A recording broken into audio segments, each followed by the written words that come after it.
আমরা যত বিদেশি খাবারই খাই না কেন বা আমাদের খাবারে যত নতুনত্বই আসুক না কেন, বাঙালিয়ানার কিছুটা কিন্তু আমাদের খাবার-দাবার এবং স্বাদে ছাপ রেখে যায়।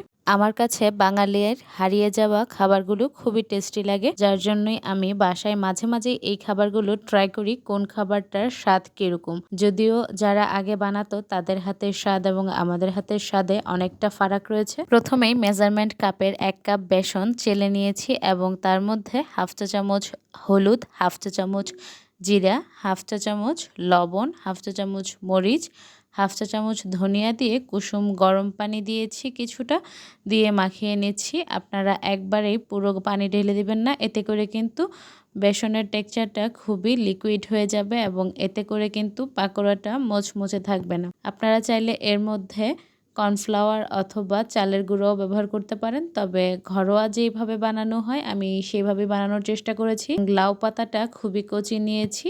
১ কাপ সাদা তেল এবং সরিষার তেল একসাথে গরম করে নিয়েছি।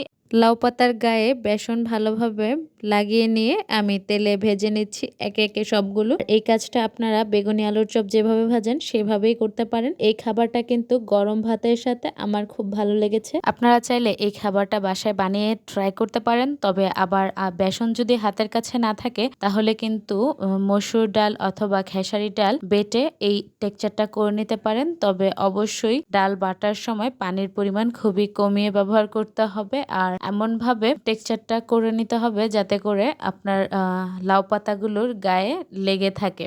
আপনারা চাইলে পাতাগুলোকে ভাজ করে নিতে পারেন, আমি আস্তই রেখেছি। আর আমার পাতাগুলো কিন্তু খুবই কচি ছিল। আপনারা অবশ্যই এই ব্যাপারগুলো খেয়াল রাখবেন।